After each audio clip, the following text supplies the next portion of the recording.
So today I decided that I'm going to do my live. I'm going to do my live outside.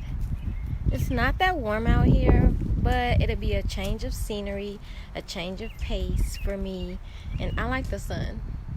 So I really like to be in the sun.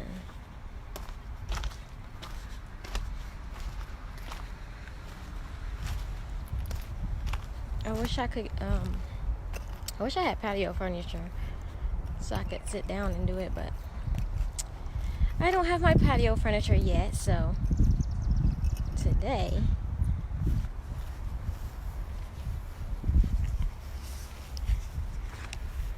just gonna be walking around outside enjoying the sun. It's not hot, but I'm just gonna let more people come on before I get started. How was your Monday today?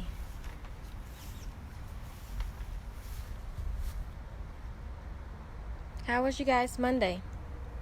Happy Monday. It's the beginning of the week. Nobody likes Monday, right?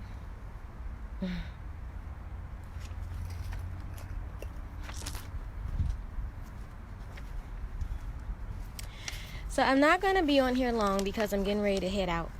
But what I do want to talk to you guys about are the lab values.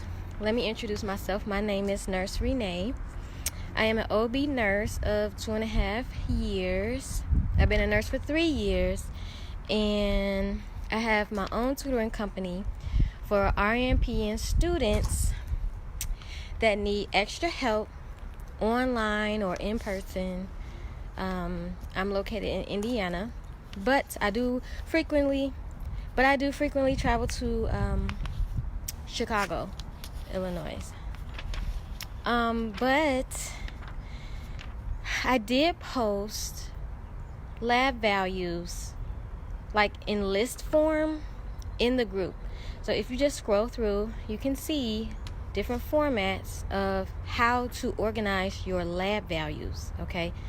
And like I think 2 weeks ago, I showed you guys my note cards on a ring, which I had lab values on it, and then I'm going to talk about today what I had on the lab values, the note cards, okay?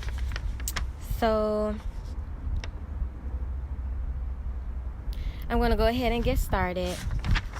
So everybody has a problem with retention, and we all have problems retaining different things. Now, last week I introduced to you, main ways to overall the main ways to retain nursing content, okay? If you want to scroll through the group and revisit that video, you can. But for the lab values, here's the deal. There's really two main reasons why you're not retaining. The first reason is the labs don't have any meaning to you, okay? They're meaningless to you, and you haven't organized them in a way that's relatable to you. You're like, okay, fine. Potassium is 3.5 to 5. What do I care, right? Like, how am I going to remember all these labs? It's too many labs to remember. Like, oh my God. But you have to make content, meaningful to you. You have to make it relatable to you, right? You have to experience the lab values in a way that's going to make you think. So, and then you have to recognize a way to study them. So once you figure out, urine creatinine urine creatinine and BUN is a part of the kidneys. Well, now it makes sense, okay? Urine specific gravity, all right? And what is it? Glucose. Those are all chemistry labs, okay? It's related to the chemistry panel, and that's what you have to write down. There are examples in the group already, right? Once you think about the liver labs, think about what the liver does, okay?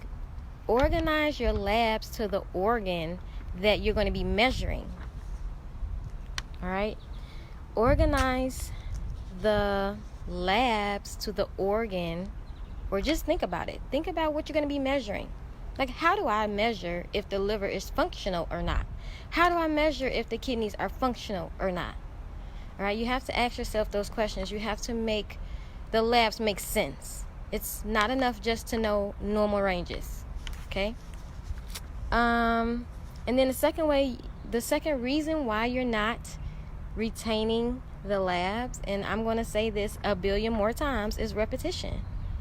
You may see the lab, come across it when your teacher is teaching it, or if you're a graduate, you may come across it in your weak areas that you're refreshing, but at the same time, again, there's no organization to it.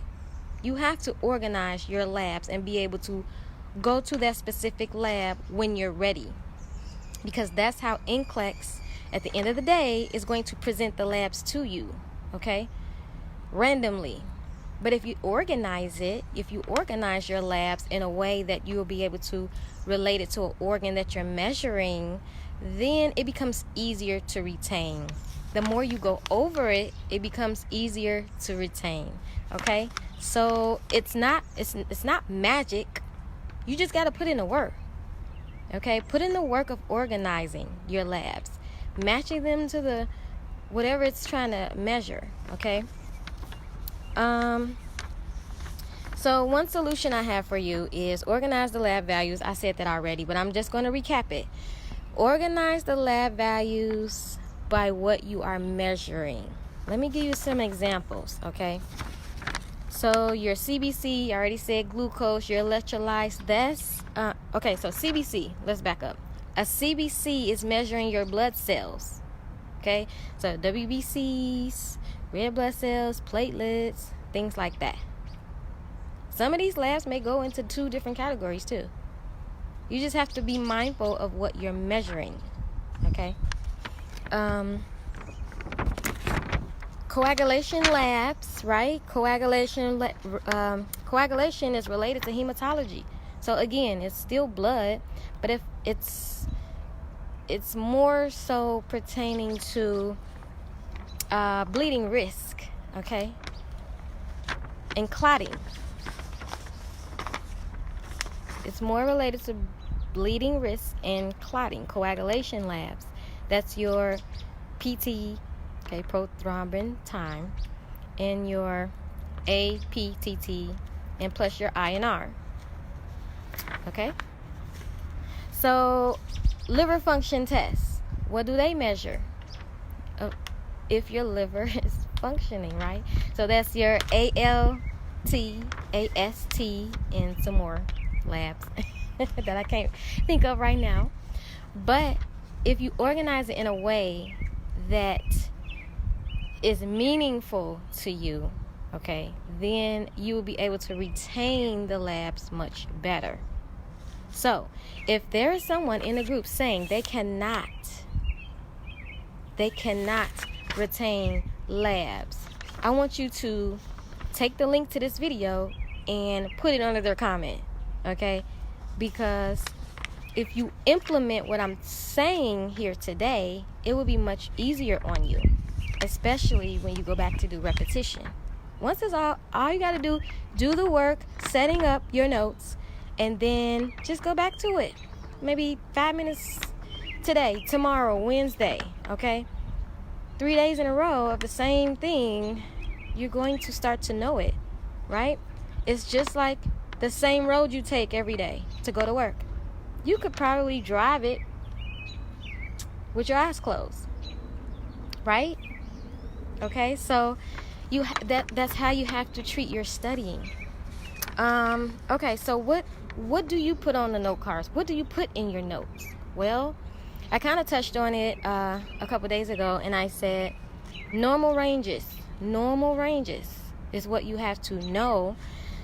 Abnormal, high, and low meanings. All right, what does it mean for WBCs to be low? What does it mean for WBCs to be high? Okay, WBCs that are low means the patient is immunosuppressed. That's valuable information. Very, very valuable information. What does it mean for WBCs to be high? It means infection. right? So now that we know this and we have this on our note cards or in our notes, we can plan accordingly and go get our interventions that are related to those, right? So WBCs that are low, the patient is immunosuppressed. What are we as nurses going to do about that? What do we expect the doctor to do about that, right? That's how your NCLEX questions are questioning you. That's how your NCLEX questions are presented to you. No matter if you're studying for NCLEX or not, if you're a first semester student, guess what? You have to start with the end in mind. And they're giving you NCLEX style questions inside your program. So yes, I'm talking to everyone that's watching, okay? So our intervention for low WBCs, because the patient is immunosuppressed, is, somebody tell me in the comments. I know y'all know this stuff. Y'all have heard it so many times. What is it? What is your intervention for a WBC, a patient that has low WBCs and they are immunosuppressed? Come on, type your answers in the comment. Let me know that you're working with me today. You're engaging with me today. All right? Hello, everyone.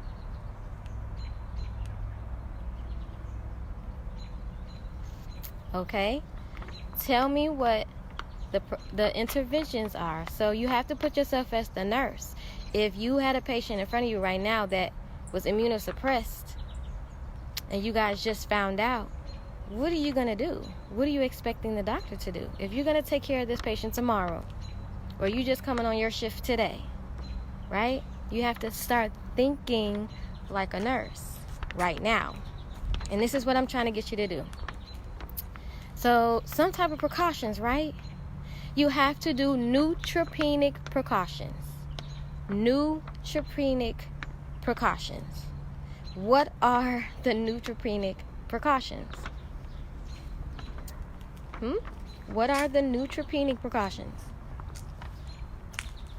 What are they? No fresh flowers, right? I think it's no fresh drinking water or something like that. Limit the visitors, right? So where are you getting that information from? The Saunders book or your med-surg book, whichever one it is. But I mean, that's how you initially have to study, right? Right. No large crowds. Okay? Nobody can be sick around them. Very good. So that's what you have to put on your note cards when you're organizing your lab values. It's normal ranges, abnormal high and low meanings, and your interventions to intervene. And that's it. Keep it simple. All right? Set up your notes this way. It should be your formula for setting up your notes, your template for setting up your notes. Okay? I just gave you the template to set up your lab value notes. I'm going to repeat it. Normal ranges, abnormal high-low meanings, and your interventions to intervene. Okay? So, that is how you set up your lab values for your notes. I gave you, and there are more extra examples in the group as well. And that's all that I have for you today. This is going to be really quick, simple. Start implementing what I'm telling you on these lives. I'm not just getting up on these lives for fun, okay? I'm trying to bridge the gap between nursing students and NCLEX and real world nursing, okay? So that's all I have for you guys today. Thank you so much for joining in. And let me know when you start to set up your lab values the correct way. This is New Nurse University signing off. Bye.